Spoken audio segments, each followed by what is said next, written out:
Sostenibilità, rispetto per l'ambiente, design italiano, dal 1968. Epoca Spa, nebulizzatori, pompe a pressione e tutto per il giardinaggio. Scratch, settimanale di ciclismo. Epoca Spa. Visita il nostro sito www.epocaspa.com.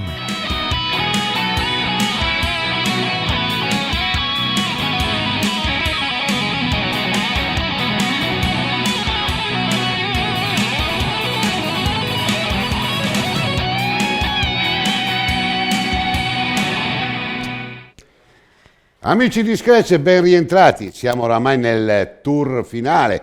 Prossima settimana i mondiali di ciclocross che andranno a chiudere una stagione fantastica, ma già si parla di strada. Intanto con me oggi c'è la signora Tina Ruggeri, signorile signora. Grazie. Ciao Nicola. Tina Raggiante, come stai? Benissimo, alla In grande. compagnia, non si può dire del tuo consorte, perché lui ha una fama oramai internazionale su quello che è Radio Informazione. Ciao Virgilio, come stai? Bene. Radio Informazione, sai cosa mi viene in mente, Virgilio? Tanto avremo tante cose da farvi vedere anche oggi. Io mi ricordo tanti anni fa, io organizzo da 35-37 anni oramai, dall'85. Una volta c'erano le radio CB che erano così favolose, io mi ricordo dei personaggi fantastici, quando si faceva l'appello, sai, c'era CB1, CB2, era la regia, c'era giuria, chi c'è giuria? C'è Scannagat Giuliano, era presente, poi Virgilio Rossi, come Virgilio, come c'è, Vanessa Rossi, presidentessa di giuria, c'era un po' un casino, c'erano questi, poi la cosa fantastica, trovare i ponti, si andavano a cercare i monti. Oggi cos'è cambiato? Oggi è cambiato tutto. Oggi è cambiato tutto perché sì, si parla di radiocorsa, ma in realtà stiamo parlando di qualcosa che segue un po' la modernità, quindi anche la tecnologia. Quasi un network. Assolutamente sì, anche perché poi dietro c'è un mondo che non tutti conoscono ed è un mondo che ha i suoi dettagli, sono anche abbastanza dettagli particolari, meticolosi, ci sono delle attrezzature che magari qualche anno fa neanche erano concepite, insomma, e quindi apparecchiature sempre più moderne. Fatti un po' prendere in giro, una volta c'era l'antenna a foglie di carta per non rovinare la carrozzeria. No, questo lo facciamo ancora. Lo facciamo ancora? Oh, non usiamo la carta, ma usiamo magari degli stracci, insomma, certo. Degli straccetti fatti bene, insomma, ci sono anche delle gommine particolari da applicare tra la carrozzeria. Però nell'immaginario tutti vediamo la gara parte a tappe o anche una gara di un giorno, no? Parte sto carrozzone di un circo di 2 km, 2 km e mezzo, ma vuol dire la mattina, a parte quelli che devono mettere le transenne, che fanno parte sempre dietro le quinte, ma come inizia la giornata? Cioè quante ore prima dovete essere sul posto? Beh, allora se parliamo di una corsa di un giorno, una corsa in linea, noi siamo già presenti nel luogo il giorno precedente. Di solito noi operiamo soprattutto nel mondo professionistico, quindi abbiamo già una nostra scaletta, abbiamo già i nostri punti strategici ormai collaudati da anni e quindi per esempio chi deve fare da Ponte Radio, quindi il nostro operatore tecnico che deve andare a collocarsi nel punto prestabilito dove poi monterà tutte le attrezzature per svolgere la funzione di Ponte Radio, lo sa già, insomma, quindi è già operativo magari la mattina presto perché sa già dove andare a posizionare il tutto. Diversamente, se andiamo ad operare in una gara dove non abbiamo mai svolto una funzione simile, allora si vanno a fare dei sopralluoghi, ci sono dei punti strategici particolari. C'è sempre bisogno di un punto A e B che sia visibile. Allora, se dobbiamo fare un collegamento radio per coprire il punto di partenza della gara e collegare il punto d'arrivo, certamente sì, è importante il ponte radio, è molto importante. Se parliamo di una gara a tappe diventa ancora più determinante, anche perché lì poi entrano in funzione dei meccanismi molto più sofisticati e quindi noi riusciamo a collegare tutta la gara, anche perché poi lì subentra anche il discorso televisione, quindi c'è la diretta televisiva, noi dobbiamo garantire la copertura delle comunicazioni dalla partenza, dal chilometro zero fino all'arrivo. Quindi con l'appello che ci siano tutti, come si fa? Beh, al di là dell'appello, sì, diciamo che l'appello è il minimo, è la minima parte cosa. rituale che a me piace tanto. Nel senso... è la parte rituale che a volte è determinante, perché se ci sono dei problemi tecnici noi dobbiamo sapere se la persona X è collegata, cioè se c'è un componente di giuria o un direttore di corsa che ha qualche problema, noi dobbiamo con l'automedica l'automedica, magari la vettura della scorta della polizia stradale, piuttosto che gli ispettori di percorso, che sono delle figure determinanti nell'andamento lineare della gara. Quindi una volta si inserivano dentro anche delle terze, quarte voci che non erano dentro il protocollo degli iscritti. Oggi è ancora possibile questo? Allora, cioè il tipo che, non lo so, andava in macchina di turno. metteva sulla sua Honda. No, oggi non è più possibile. Allora, intanto, se parliamo di gare giovanili, a livello esordienti, allievi, insomma, si lavora ancora con il classico CB, per cui tutti hanno la possibilità quindi può entrare sotto ogni sgorlone. Esatto, di entrare in comunicazione e quindi disturbare anche le fasi della gara. Invece quando parliamo di categorie internazionali, cioè che hanno anche degli eventi riconosciuti a livello internazionale, dove c'è un collegio di giuria internazionale, dove c'è un presidente di giuria che deve anche valutare se il servizio di radioinformazioni è idoneo oppure no, perché il servizio di informazioni, come può essere la direzione di corsa, anche là, voglio c'è un rating, assolutamente sì. Rossi perché è bello, c'ha i capelli biondi. Assolutamente no, c'è una logica da seguire e soprattutto c'è un sistema diverso dal CB, cioè noi lavoriamo soprattutto con il VHF, anzi lavoriamo solo in frequenze VHF e UHF, con frequenze radio che ci vengono assegnate dal Ministero preposto e soprattutto sono delle frequenze che hanno anche un certo costo, quindi non tutti possono accedere a quel tipo di canale o di frequenza radio che c'è stata. Chiudiamo su Siparietto. Io ricordo in alcune gare anche piuttosto importanti, le classiche che sono anche dei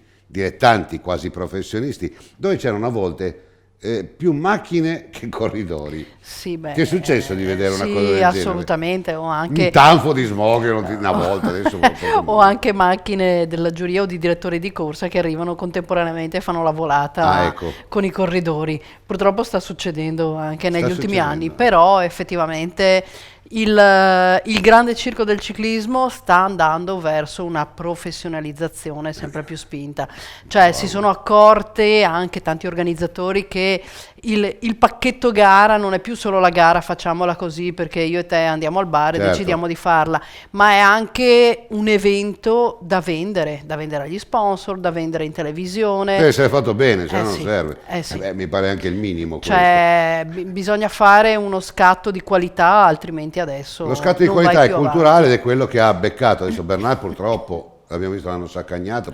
Ma infatti leggevo, è uscito anche un comunicato della Ineos Grenadier.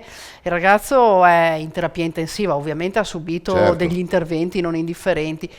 Purtroppo per Egan Bernal, l'autista sentito dalle forze dell'ordine lì in Colombia, l'autista del pullman si era fermato rigorosamente a destra, aveva fatto scendere dove c'era la pensilina le persone che dovevano scendere dall'autobus, probabilmente è stata una disattenzione di Egan Bernal che gli è finito dietro all'autobus e si è sfasciato perché si è fatto una frattura del femore, si è disintegrato la rotula, gli hanno messo un catetere per una lesione al polmone e poi altri problemini. Insomma. Io adesso non voglio dire quello che sa, perché a me non mi interessa niente. Troppo spesso anche chi va in bicicletta è disattento. No, voglio dire, tante volte vediamo anche nelle strade di tutti i giorni ciclisti che vanno veramente come fosse una cronometro. A testa bassa come fosse una cronometro. E diciamo che in Colombia, nelle zone dove vive Egan Bernal, c'è anche una grande attenzione verso chi va in bicicletta, perché comunque quella è una terra di campioni, la chiamano non per caso terra del ciclismo quando vengono in Europa a correre, per cui e poi anche le disattenzioni di tanti atleti in corsa.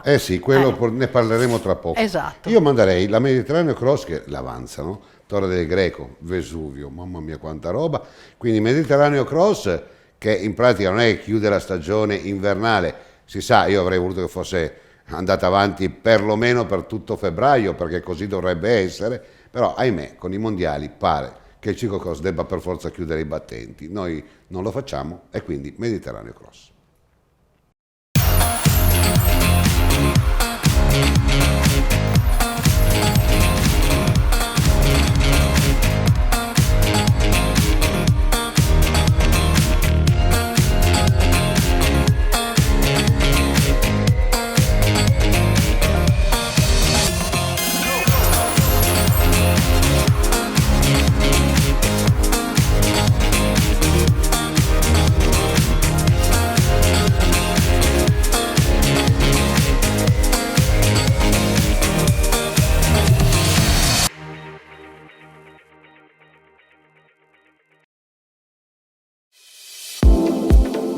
Il Mediterraneo Cross non poteva meritare cornice migliore per la finale. A Torre del Greco, da una parte il Vesuvio e la sua imponente bellezza, dall'altra il fascino del Golfo di Napoli e l'isola di Capri in bella vista. Vesuvio Ciclocross, evento che ha polarizzato le attenzioni di tutti i ciclocrossisti delle regioni del centro-sud Italia per chiudere in bellezza la stagione invernale delle due ruote in seno ai circuiti Mediterraneo Cross e Campania Cross, organizzato da Vesuvio Mountain Bike, capitanata da Gerardo Ciampa. Siamo orgogliosi di essere la tappa finale del Mediterraneo Cross e del Campania Cross. Quest'anno davvero la qualità proprio sia delle organizzazioni ma anche degli stessi atleti è aumentata tantissimo.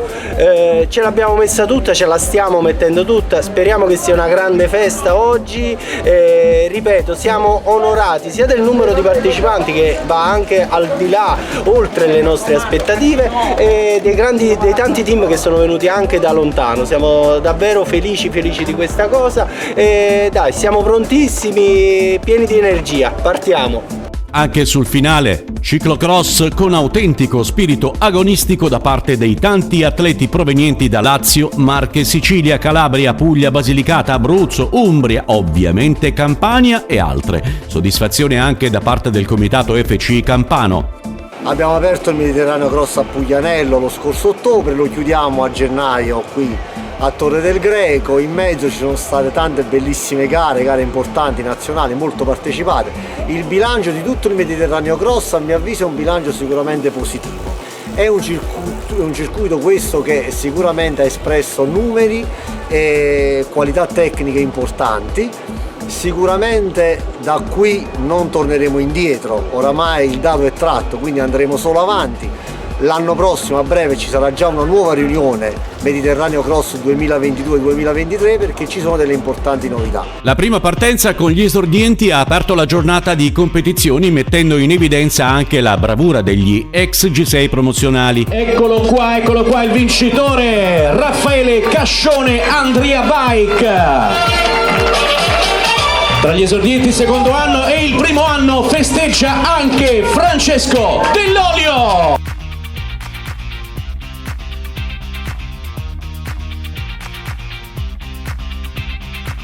Nella seconda gara la categoria allievi, sin dalle prime battute c'è stata battaglia sportiva tra Nicolò Pizzi e Simone Massaro che insieme si presentano al traguardo, ma è la ruota di Pizzi la prima a tagliarlo. Eccolo qua, taglia il traguardo per primo Nicolò Pizzi.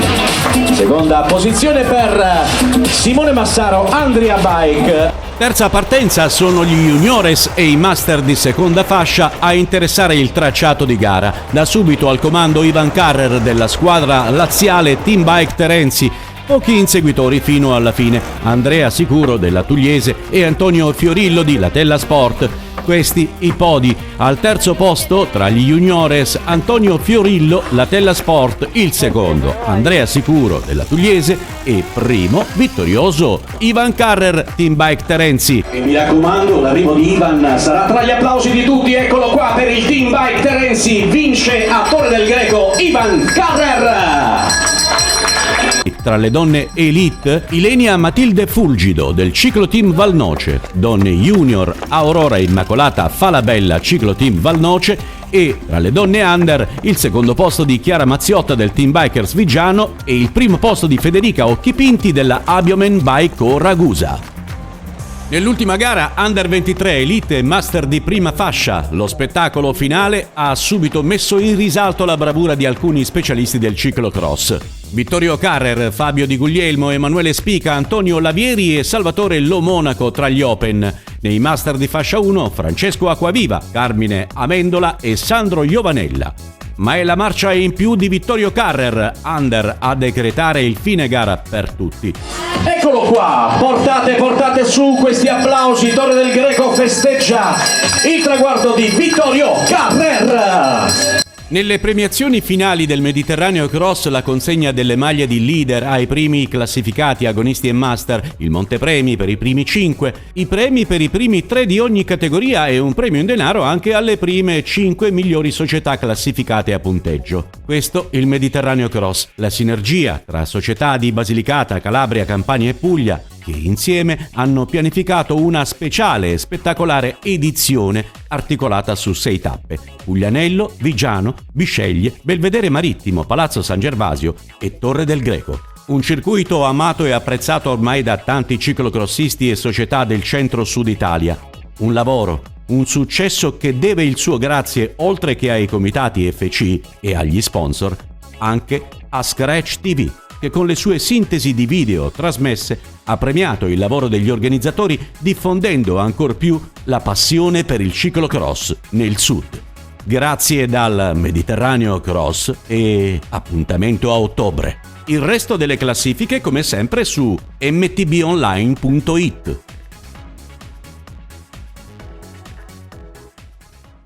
Ben rientrati amici di Scratch, bella questa Mediterraneo Cross. Abbiamo sempre detto l'Italia quanto è bella. Beh, alle pendici lei del vedi Vesuvio, la moglie, Io voglio Virgi e la moglie. Alle pendici del Vesuvio. Alle pendici del Vesuvio. Torre del Greco. Ma poi dopo ti devo chiedere una cosa, perché so che tu sei Area archeologica romana. Romana, scherzi, ma poi la patria dei camei. Ma scherzi, tanti filosofi greci. Sì. Uno Euscaripito. Eucalipto. Non lo conosci? Eucalipto da Pola. Poi mi direte, ma chi ti credi di essere? Euscaripito non esiste. No, è bella l'Italia, tu hai avuto la fortuna con il mestiere che fai, con Radio Informazioni, voglio dire, riesci anche a guardare qualche panorama, Sì, devo dire che di posti bellissimi ne ho visti tanti, insomma, con tutte le gare. Diciamo che l'Italia la conosco tutta, quasi tutta, e come pure anche all'estero, insomma, ci sono dei paesi dove io sono stato e continuo ad andarci per motivi appunto ciclistici di radiocorsa, vedi dei luoghi veramente fantastici. La gara che ti emoziona di più, Virgil, proprio come da raccontare con radiocorsa, mentre dentro insomma si sviluppano tutte quante le dinamiche di gara? Allora, quelle che aspetti più volentieri. Adesso ti stupisco. Allora, la gara che aspetto di più è le strade bianche. È perché... Che dovrebbe essere anche la più fastidiosa. No, devo dire che è la più eccitante per me, perché mi fa uscire un po' da quelli che sono degli schemi ai quali io devo rispondere per tante buone ragioni, per questioni tecniche più che altro, e lì invece ci metto un po' più di qualcosa di tecnico che non ha eguali. È più creativa anche. Assolutamente sì, e poi c'è una partecipazione con quella che è un po' una sorta di tensione che la direzione di corsa vive in quei momenti, insieme anche agli ispettori, ai vari attori, soprattutto in moto, certo. e lì entra in ballo un meccanismo abbastanza anche perché tante volte in macchina non puoi neanche percorrerle. No, noi le percorriamo tutte. Allora, per quanto riguarda le strade bianche, sì. Le percorriamo con le dovute cautele, ci sono degli spazi. La carovana segue tutta, assolutamente. No, sulle strade bianche sì, segue tutta. E a volte insomma si verificano delle situazioni anche abbastanza particolari che non sto neanche a raccontare, dove veramente ce la caviamo con della grande fortuna. È per quello che ti ho fatto la domanda, perché tante strade sono impercorribili, non sono delle strade bianche, però qualche problema lo danno tutto sto traffico? Assolutamente sì, insomma episodi, che ne so, il capriolo che attraversa la strada davanti ai corridori o al motociclista di turno, insomma episodi che si sono verificati, cadute abbastanza particolari, il poliziotto che non ce la fa a salire con la moto perché la ghiaia magari in salita lo fa piantare e quindi si ribalta, insomma delle cose quante stranezze. Ce ne sono, sì, ce ne sono. Però voglio chiederti, non è che forse le categorie giovanili, adesso c'è un po' la moda, se non c'è una strada bianca non si fa una gara. Sì. Io anche qua facciamo il ciclocross, facciamo a quell'età là. Si esagera un po' troppo. Effettivamente c'era stata anche un paio d'anni fa, forse 3 anni fa, una società che aveva organizzato una corsa per esordienti con praticamente quasi tutta lungo le strade bianche. Io avevo scritto, ricordo, un articolo e c'è arrivata addosso la commissione tecnica, effettivamente gliel'hanno bloccata, perché io poi a una corsa di juniores, a una riunione, ho visto purtroppo di allievi, direttori sportivi e presidenti di società quasi piangere perché hanno spaccato tutto. E anche per una società di allievi o di esordienti comprare dei tubolari o un cambio, sono soldi, e quindi hanno detto: ma che cosa possiamo fare? Che la facciano i professionisti che hanno la possibilità di avere biciclette, di avere ruote, ma io, credimi, ho visto il presidente di una società di allievi piangere davanti all'ex presidente del comitato regionale dicendogli: noi non possiamo fare queste cose. Sì, perché mi pare che avessero rotto 9-10 biciclette, erano un infarto. Sì. Infatti. Un cambio costa quello di una macchina. E poi è vero che bisogna fare la multidisciplina, ma facciamo le gare per la multidisciplina, oppure proviamo a fare in una corsa per magari juniores eventualmente un cambio di bicicletta tra la mountain bike o la gravel o la bici da corsa. Siccome abbiamo parlato di biciclette, adesso andiamo a piedi. Perché a Vittorio Veneto c'è questo bellissimo parco dove l'abbiamo usato tante volte, specie Salvador. Una corsa di cross. Una corsa campestre. Campestre.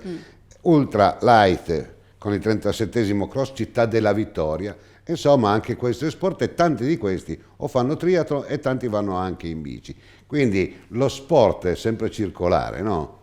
È condivisione. Non è detto che uno faccia il ciclopatismo oppure quello che va soltanto a piedi.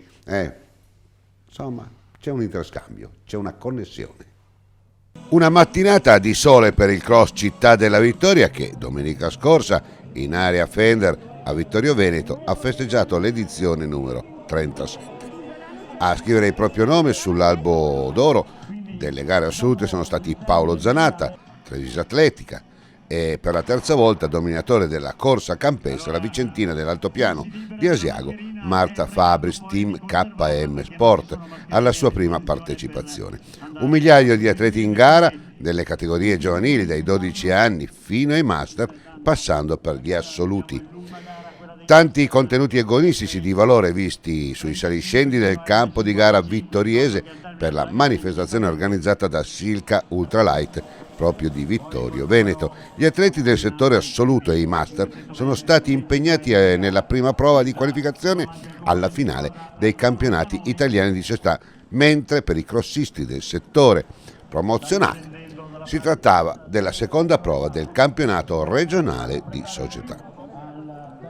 Ad aprire l'evento di corsa campestre la numerosa gara dei master maschili MM35 e MM55, e quindi partecipatissima con oltre 170 atleti al via. Come a Galliera Veneta, il primo a tagliare il traguardo nella prima batteria di 6 km è stato il trevigiano Mirko Signorotto della H Robert Running Team, che ha dominato la corsa fin dai primi metri. Al femminile tra le master sul percorso di 4 km a vincere è stata la bellunese Elisia Gullo della Quanting Alpen Plus. Poi le gare dedicate al settore giovanile. Per la categoria ragazzi, sia al maschile che al femminile, 1 chilometro di gara, vittorie per il bellunese Mario Burigo della Piave 2000 in 3:27 e la veronese Elisabetta Tinazzi della Unione Sportiva Intrepida in 3 minuti e 41 secondi. Tra i cadetti vittoria di Simone Vallortigara dell'Atletica Provincia di Vicenza con 8,8 sui 2,5 km e di Sofia Isaurico Athletic Club Firex Belluno, che è sui 2 km con il crono di 7.31, ha anticipato l'atleta di casa Silca Ultralight Vittorio Veneto Arianna De Negri, seconda in 7.40. Per Silca Ultralight, come a Galliera Veneta 2 settimane fa, la vittoria della classifica squadre nelle gare assolute, e a brillare nella categoria allievi il più veloce è stato Edoardo De Bortoli della Bunker Sport con 16.16 sui 5 km ed Elisa Clementi, atletica vicentina, con 15.06 sui 4 km. Tra gli under 20 juniores, quindi la vittoria per il portacolore di Vittorio Atletica Andrea Botteon, che ha percorso i 7 km in 22 e 23, mentre al femminile sulla distanza di 5 km primato per la veneziana Silvia Puzziol, atletica biotecna, in 19.46. La gara assoluta femminile consacra la 31enne Marta Fabris Team KM Sport, che ha la sua prima partecipazione in gara con il crono di 23,57 sui 7 km, si lascia alle spalle 2 trevigiane. La volpaghese vittoriosa 2 settimane fa a Galliera Veneta Michele Zanatta, atletica Ponzano, e quindi la seconda in 24,55 è la vittoriese dell'atletica Mogliano Valentina Bernasconi. Di alto livello tecnico la gara maschile sulla distanza di 10 km, che si è delineata negli ultimi chilometri di gara, quando Paolo Zanatta ed Andrea Mason Silca Ultralight si sono liberati della compagnia degli avversari dopo l'ultima salita che hanno raggiunto insieme. Il 39enne di Treviso Atletica ha lanciato una lunga volata che si è conclusa con la vittoria con il tempo di 30,28.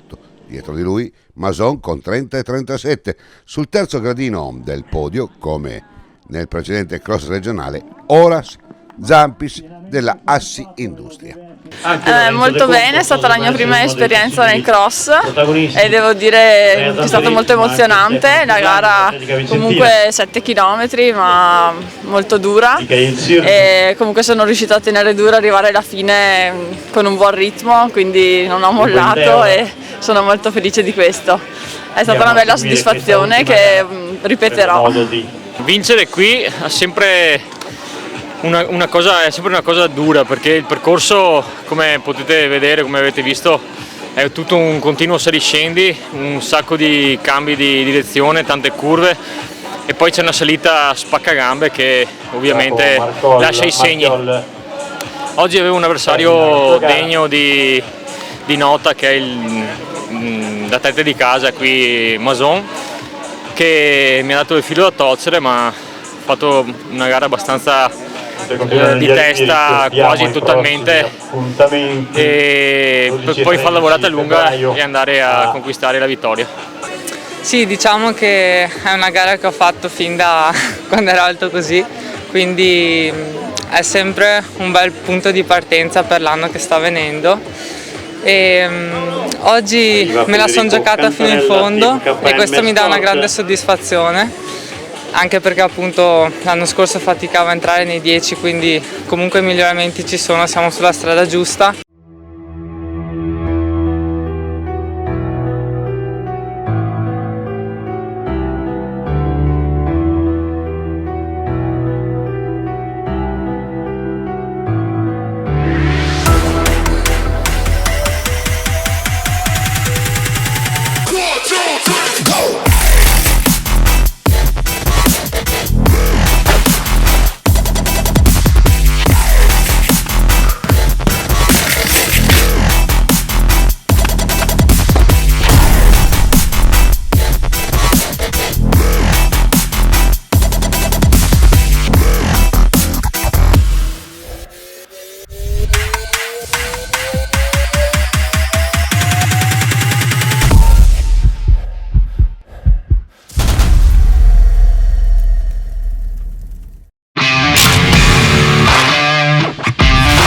Il risultato di un'ottima performance fisica dipende da come ci si presenta prima della gara e durante gli allenamenti.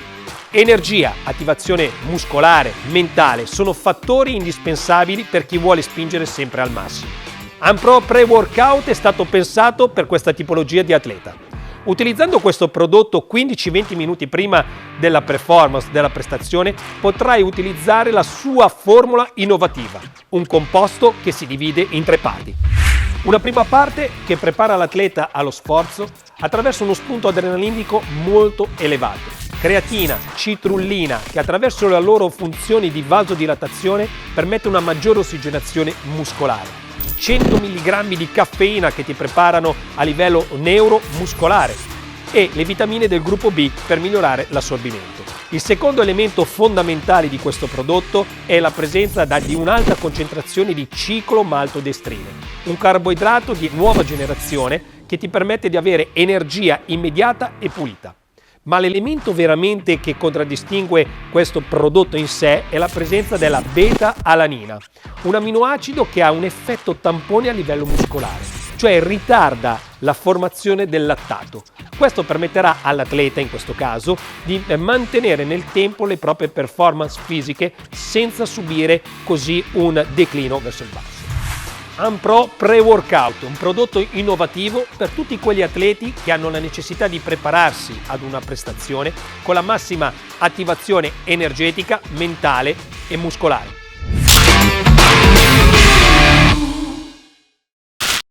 Ben rientrati amici, e anche l'Ultralight, quindi 37esimo cross, Città della Vittoria, Parco Felder, sì, con la L finale. Fender. Piaciuta? Sì, anche perché adesso ti stupirò, quando facevo atletica da ragazzina era uno degli appuntamenti fissi. Non si chiamava cross, ma si chiamavano corse campestri. Sì, corse e campestri. Quindi lì d'inverno con la neve mi ricordo che abbiamo fatto di quelle battaglie in quelle zone. E poi purtroppo si è sentito male anche un ragazzino, un dodicenne, ma insomma dai. Ma ce ne sono tanti ultimamente, adesso stanno facendo un po' anche là. Insomma, tennisti che si accasciano a terra. Cambiamo, non è che sempre adesso tutto è colpa del Covid, tutto è colpa del Covid. Io c'ho una stanchezza esagerata. A proposito, i protocolli Covid adesso come saranno, Virgilio? Perché adesso partite voi la settimana prossima, se sono abbastanza rigorosi, perché adesso la settimana prossima, insomma il 18 partiremo per Abu Dhabi, dove inizierà la stagione ciclistica, chiamiamola tra virgolette italiana, perché è una gara a tappe che è organizzata da RCS, quindi la consideriamo, siamo tutti italiani nell'organizzazione, certo. Quindi saremo lì. Difatti anche prima della partenza dovremo seguire una serie di procedure con i vari tamponi, ci saranno 2 voli dedicati solo a noi, uno partirà da Malpensa e l'altro partirà da Bruxelles. E nel momento in cui giungeremo negli Emirati dovremo seguire anche il protocollo che ci imporranno loro. Io l'anno scorso non ho partecipato per problemi familiari, insomma quest'anno ci vado e so già che i miei colleghi hanno già vissuto l'anno scorso una sorta di gara a tappe ma da reclusi, cosa che dovremmo ripetere anche in questa edizione, insomma, pur essendo già noi abbastanza esperti. Sì, che poi la bellezza è anche trovarsi la sera, essere un po' lì, parlare insieme. Invece dovremmo rimanere rigorosamente chiusi in albergo, quindi muoverci la mattina con i nostri mezzi al punto di ritrovo di partenza della tappa del giorno, rimanere circoscritti in quella che è un'area determinata dall'organizzazione, stare in gara, concludere la gara e ritornare in albergo per poi ripetere la stessa cosa il giorno successivo. Giro Italia Baby, hai novità? Vi hanno già... Il Giro d'Italia, chiamiamolo Under 23 perché sennò Marco Selleri si arrabbia su 23, questo, certo, no. Quindi il Giro Under 23 il Giro d'Italia è il Giro d'Italia Under 23. Sì, diciamo che è quasi definito a livello organizzativo. Noi per quanto riguarda il nostro tipo di lavoro saremo presenti, come saremo presenti molto probabilmente anche al Giro d'Italia Donne. È stata l'anno scorso la prima volta che noi come servizio ufficiale della Federazione Ciclistica Italiana abbiamo praticamente gestito dal punto di vista della radiocomunicazione. Certo. E l'organizzatore è stato abbastanza soddisfatto del nostro lavoro svolto e quindi sicuramente saremo anche lì, come pure siamo pronti anche per il Giro d'Italia. Certo, mi avvicino al mio 30° Giro d'Italia. Beato a te, anche perché è un sogno di tanti poter partecipare anche per il Giro d'Italia. per quei 21 giorni più riposi, è una domenica tutti i giorni per dove va a toccare, no? Per diciamo cui... che vista dall'esterno è una domenica tutti i giorni, in realtà certo. vissuta dall'interno è veramente un grande sforzo. Giro Italia Baby un po' che andava a cavallare con la Ionica Race. Italia Under 23, sì, Under 23. Infatti rivolgiamo Ci sono stati un invito polemiche. a Marco Selleri per venire certo. qui in Ma trasmissione. che andava un po' a collimare. Sì, diciamo che il Giro d'Italia Under 23 ha una propria struttura, una grande serietà Certo. nell'organizzazione, anche perché muove Certo. per 10 giorni una grossa organizzazione. Adriatica Ionica... Beh, ma era cavallato oppure si sono messi d'accordo? Non lo so io. Non lo sai. Non si Non si sa ancora. Non si sa ancora. E vabbè, noi ci auguriamo che tutti possano fare le loro gare. Certo, io Ma in invece- linea Lazzaro, sai che mi ha mandato un testo? Io invece aspetto Cosa? il tour of Hellas, perché vado a fare il Giro di Grecia. Ma dai! Yes. E quindi riscopri tutti quanti i filosofi E lì, della e Magna lì è Grecia. veramente un tour non indifferente, perché sì. si partirà da Creta, si passerà poi Da in Atena. Attica ad Atene, viaggiando di Atena. notte su un Io a- traghetto Atena. e poi... Che meraviglia! Sì, sì. Ci porterei qualche cosa? Certo, Un preparerei. souvenir, eh? No, vabbè. No, perché vi manderò i filmati. Italian Series, un bel testo delle linee Lazzaro che io modestamente ho letto con un po' di immagini, qua veramente tante gare. Apriamo già subito, noi faremo ancora un paio di puntate, poi l'ultima puntata avremo Cordiano Dagnoni che andiamo a chiudere, poi ripartiamo con i primi di marzo, con tanto mountain bike e non soltanto, tanta multidisciplina. Servizio.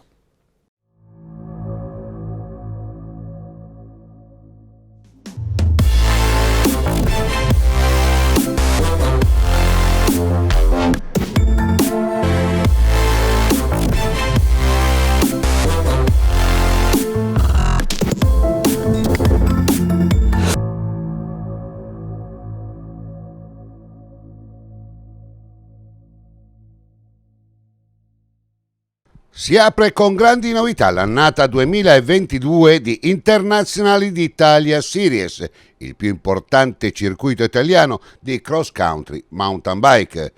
CM Outdoors Events, la società di gestione del circuito, in sinergia con la Federazione Ciclistica Italiana, ha presentato il calendario di una stagione storica che per la prima volta includerà ben 3 appuntamenti Horse Category, la più alta categoria raggiungibile al di fuori della Coppa del Mondo.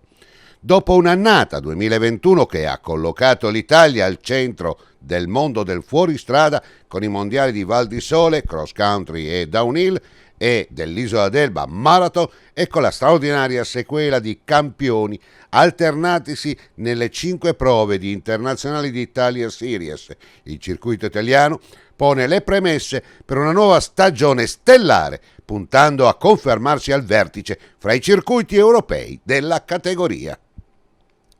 Allo storico appuntamento Nalles, Bolzano, con la Marlin City Road Sunshine Race, si affiancano da questa stagione come eventi HC, Capoliveri Legend XCO, la Twill Mountain Bike Race, quindi Aosta, completano il calendario 2 novità assolute che debuttano come eventi di categoria C1, San Zeno di Montagna, a cui si affiderà l'apertura il 6 marzo prossimo, e Trento Monte Bondone, che porterà le grandi mountain bike su una vetta già molto nota agli appassionati di ciclismo su strada. Inoltre, a Internazionali d'Italia Series torna anche l'appuntamento con le UCI Junior Series, la Coppa del Mondo per le categorie junior con ben 2 tappe in programma a Nalles e la Twill. Il Veneto torna a tenere a battesimo la stagione di Internazionale d'Italia alle pendici del Monte Baldo, a pochi chilometri dal lago di Garda. San Zeno di Montagna offre il contesto perfetto per le prime sfide stagionali. Con l'organizzazione diretta da CM Outdoor Events, l'appuntamento è per sabato 5 e domenica 6 marzo. Doppio appuntamento di spessore ad inizio aprile, il Marley Sul Tirol Sunshine Rise di Nalles, 1 e 3 aprile, evento decano della mountain bike italiana, e gli organizzatori della ASD Sunshine Race Nalles si preparano per un nuovo appuntamento da non perdere, con in più la sfida delle UCI Junior Series. Sull'isola d'Elba la ASD Capoliveri Bike Park, reduce dagli sforzi del mondiale marathon, vede premiato con la categoria HC il grande successo della prima edizione di Capoliveri Legend XCO e spera di rivivere il 16 e 18 aprile una sfida del livello di quella messa in atto da Nino Schutter ed Enrique Avancini nel 2021. Nell'ultimo weekend di maggio 28 e 29 internazionali di Italia Series torna nel nord della penisola per la seconda novità del 2022, la tappa di Trento Monte Bondone, organizzata da Trento Event Sport e CM Outdoor Event in sinergia con APT Trento Monte Bondone. Sarà la conca delle Viote, all'ombra delle 3 cime di Monte Bondone, ad ospitare il primo evento internazionale di mountain bike di una montagna, già famosissima nel mondo del ciclismo, teatro di numerosissimi passaggi del Giro d'Italia. Sulla falsariga delle recenti edizioni, l'Internazionale Italia Series tornerà a concludersi in Valle d'Aosta, stavolta con un appuntamento di rango HC. Ad animare l'evento è la Twill. 25 e 26 giugno ci saranno anche i migliori juniors del mondo che si sfideranno nelle tappe delle UCI Junior Series. Nel 2021, attenzione, Internazionale Italia Series ha premiato il romeno Vlad Dascalu e la bergamasca Chiara Teocchi. Nelle categorie Open Simone Avondetto e Giada Specia si sono aggiudicati le graduatorie Under 23, mentre Matteo Sifredi e Sara Cortinovis hanno primeggiato nelle categorie Juniors. Beh, che dire, l'appuntamento è qui con il grande mountain bike da non perdere. A presto!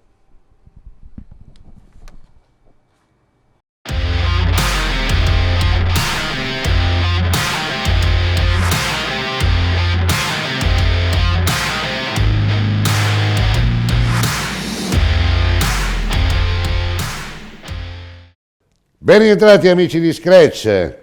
Insomma, quando c'è la Tina, a me viene la colite, viene. Comunque, l'acquolite. No, stavo parlando di mountain bike, a parte internazionali series, poi dopo abbiamo anche tante altre novità, partite con marzo, manderemo anche un bel servizio di Christian Bon tra poco. Città di Albenga, che è la seconda tappa di un altro bel challenge o challenge, come si dice? Non lo so. Non lo sai, mountain bike. No, mountain bike, se ti ricordi, tutte le interviste che ho fatto al campionato alla mia età, italiano, se ti ricordi, è pesante. Al campionato italiano di ciclocross, io mi aspettavo, tanti ragazzini e ragazzine vincitori di titoli tricolori, ho chiesto, e adesso che stagione ti aspetta? Solitamente mi dicevano la strada, la gran parte mi hanno risposto mountain bike. Cacchio, dai. Anche perché è un calendario nutrito, a marzo veramente tutti parte con tantissime gare. Staccavano nemmeno un mese per poi ripartire con la stagione di mountain bike. E adesso parliamo di mountain bike. O si perdono tanti ciclocrossisti a favore della mountain bike, non è vero. O si perdono tanti ciclocrossisti a favore Guarda, qua bisogna essere un po' per la visionari. strada. È anni che il trend del mountain bike riserva sorprese ed è un bel serbatoio anche per i ciclocrossisti e viceversa. La strada ci sta rimettendo. E la strada ci rimette perché ha perso forse il contatto con l'uomo, perché lui adesso ha detto, se non sbaglio, la bolla ha rotto le balle a tutti, quindi tutti a casa, ma è già anni che il professionista non lo vede nessuno. C'è il Coppi che lo toccavi, Pantani che ti guardava, Nibali dei primi anni. È una questione che si ripete spesso, soprattutto nei giorni che precedono la gara. Tanti tifosi si aspettano di poter vedere i corridori alla punzonatura, infatti arrivano, chiedono ma i corridori dove sono? In realtà il ciclismo si è evoluto in questo senso, è più tecnico, è più tecnologico. Ho capito Virgilio, però scusami, tu mi parli per 21 giorni di Nibali, di Bocacar, di tutti, Bernal, tutti, però diventano dei miti. Però è vero anche che alle corse RCS non ci si può avvicinare, quasi nemmeno noi giornalisti. Vai alla corsa di Larciano, trovi gli stessi corridori e vai lì e ci fai la partita. Grande ipocrisia. La partita a carte. Lo spiego perché la grande platea è il Giro d'Italia, partiamoci qua. I milioni di ascoltatori, di telespettatori Rai li fa il Giro d'Italia, l'Amstel Gold Race, la Parigi-Roubaix, cioè le classiche, sono una decina di gare che portano nell'Olimpo il grande campione. E quindi se io so che il giorno dopo devo fare 10 km, 20 km per vedere il campione, pretendo anche di vederlo, perché è là che poi dopo scatta la grande passione. Ma sì, ti ripeto, io parlo sempre da colui che opera dietro le quinte. Il tifoso vuole toccare con mano l'atleta, il campione, l'idolo, però ci sono delle situazioni in cui anche la stessa squadra del campione dice no, attenzione, dobbiamo tenerlo un attimino da parte perché però, come è lei, il nostro gioiellino, sì, però come diceva lei, va alla gara poi dopo di Larciano dico Larciano per non dire ci sarà il campione di turno, ma insomma no, ci sono però un po' come il calcio ha un momento liturgico che può essere il gol, dove vanno in curva e danno il tributo al tifoso. Però i calciatori non li puoi toccare. Calciatori non lo puoi più toccare. No, quello ma non è mai successo. Però voglio dire, almeno lo vedi in faccia a 1 metro, 2 metri. Se vai sulle salite i corridori li vedi e anche qualcuno li spinge che non dovrebbe farlo. No, io parlavo proprio in senso proprio quasi, sai, un po' arcaico di un tempo, no? Sì. Il fatto di poter andare a farsi fare l'autografo. Il bambino che va a farsi fare l'autografo oggi la vedo molto dura. Insomma. Oggi è molto dura, nel calcio soprattutto, nel ciclismo ma nel calcio sai, hanno una cosa, che il tifoso va a Milanello, però li guardano sempre da fuori. Sì, però l'autografo gli scappia, no? Invece adesso è difficile, a meno che non lo trovi in allenamento, è un'altra cosa. Prova ad andare agli Open di Australia ma lì non ne fanno entrare neanche Djokovic. A farti fare l'autografo da Berrettini che entrerà in finale. Insomma. Italia Bike Cup XCO, la presentazione, la seconda tappa per il vero, questa è di Christian Bon, ve la mandiamo in onda, una bella clip che ci dà già in là a quello che saranno le prossime puntate di Scratch, non soltanto strada, ma anche tanta mountain bike.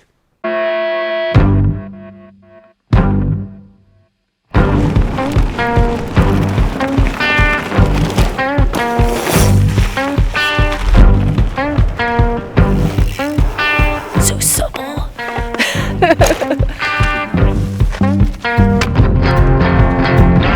Yeah, it really just comes alive once you leave the road. This bike just feels fast. Floats over the rocks, slides into the sand. Super responsive bike. It's like a gravel dream, or a dream made of gravel. Really hooks up in the corners.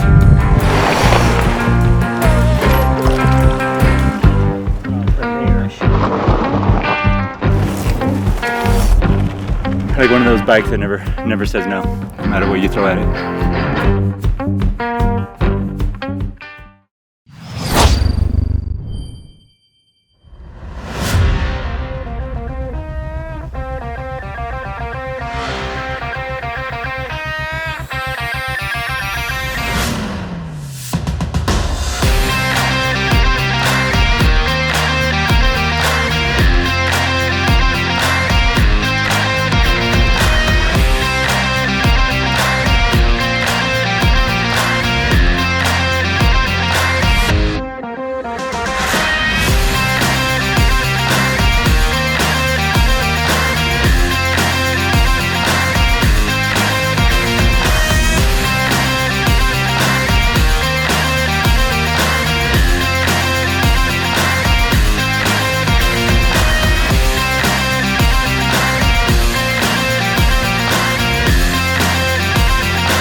Ben entrati amici di Scratch. Allora, la poco filosofica Tina Ruggeri, non riesco a farle dire che il pathos del ciclismo di una volta era migliore di oggi. Sì, vabbè, allora era migliore facciamo? di oggi perché nel senso eravamo più vicini. Sì. Sai cosa mi capita a me? Nelle cronache io cerco sempre di far non il pneumatico, il freno a disco, non il freno giustamente, le persone. Far venire la persona, perché è la persona che poi dopo uno è l'atleta che pedala, non è l'atleta sono le che ruote, pedala, se lo fai vedere al bambino. Le biciclette. Se no ci diciamo, guarda, il fenomeno anticulturale che sto governo, ma tutti i governi dovrebbero proprio come attentato alla cultura, il Grande Fratello o quello VIP. No, creiamo dei mostri là, dei miti da 4 soldi. Però noi nello sport possiamo dare delle risposte se capiamo com'è il giochetto, no? Partiamo da questi qua cosa hanno da esportare, scusami. Fagnani, sempre in letto, si alzano a mezzogiorno, mangiano quando vogliono. Cioè, la sregolatezza, no, della vita, noi dobbiamo cercare di portarci questo. È regola, vuol dire anche disciplina. Sì. E quindi queste persone qua, se noi più le facciamo conoscere, è tanta roba. Sì, effettivamente i governi e lo Stato dovrebbero investire molto di più nello sport. Assolutamente. Perché Francia comunque... 600 milioni, noi 50 milioni. Sì, capisci? Lo sport comunque porta intanto a stare un po' meno male. Certo. Quindi è salute, è cultura, è disciplina, è regola e poi può essere anche marketing ed economia. Certo. Perché pensiamo solo ai distretti, ad esempio Montebelluna, della calzatura, dello sport, quanto indotto c'è. Sarebbe bello, no, Virgi, vedere, non so, a Sanremo, non soltanto Ibrahimovic, c'è stato per la verità, mi pare un anno Nibali, però cercare ogni volta un grande comunicatore era il nostro Cassani. Sì, un grande comunicatore. Davide è stato un grande però lì l'hanno messo in croce questo povero ragazzo. Adesso, no, povero no, perché povero sono io, lui non è povero. Ci sono state delle scelte che ha fatto anche lo stesso Davide. Insomma. Però, la domanda delle domande, Mancini fa lo stesso percorso. Però Mancini nessuno gli rompe non posso dire parolacce, è una promessa che ho fatta mia. Non rompono i totani. E invece nel comparto del ciclismo lo hanno massacrato. Sono due mondi diversi. Il calcio ha una sua connotazione, logica, soprattutto economica. Sì, ho capito, però la chiacchiera costa zero. Le chiacchiere purtroppo nel nostro mondo ci sono, è più ristretto il mondo del ciclismo. Se devo parlare del mio ambiente, me l'hai chiesto tu precedentemente, noi siamo, diciamo, il servizio ufficiale della Federazione Ciclistica, quindi svolgiamo il nostro lavoro in un certo modo, quindi con più professionalità. Dietro di noi ci sono tanti piccoli operatori che svolgono la stessa diciamo, attività, ma lo fanno la domenica, lo fanno come amatori. Quasi passatempo. Quasi passatempo, a volte ci rimettono anche, però non è la stessa cosa. Certo. E molto spesso la gente accomuna quegli operatori a ciò che dobbiamo fare noi, quindi ci sono due pesi. Ma bisognerebbe anche questo, un percorso culturale, bisogna come si diceva, il ciclismo ha bisogno di maggiore professionalità. Noi settimana prossima avremo ancora delle belle chicche, ci sarà anche Ilenia, se ha voglia di venire, perché oramai l'Ilenia è partita, chi la vede più? La sentiamo solo. E quindi io ringrazio Virgilio Rossi perché ci hai dato degli spunti che a me piacciono tantissimo. Poi, ragazzi, partecipare al Giro d'Italia, tu ne fai da 30 anni, sono tante tappe che è vero che ti costringono a stare lontano dalla famiglia, però è un'esperienza unica. La famiglia ce l'ha al seguito. Ormai la famiglia ce l'ho al seguito. Ho capito, voi avete il fattore cubo. Che non guasta, però voglio dire, è un'esperienza meravigliosa. È un'esperienza molto bella, sì, certamente. Si conoscono persone, la conoscenza poi dopo ci rende anche tutti più simili, sì, devo dire sì, e poi credo che ci sia una sorta di amicizia particolare nel nostro mondo. Sì. Diciamo che il nordista vede il sudista, no, per me sono tutti uguali, siamo tutti uguali, e mangiamo tutti quanti la stessa, sì, assolutamente. Cara la mia Tina, non mi hai parlato di cultura, sono molto contento perché mi hai parlato di cubo. Di cubo, però non di cultura. Noi diamo l'appuntamento la settimana prossima con Scratch, grazie per essere stati con noi, grazie Tina, grazie Virgilio e bye bye, a settimana prossima.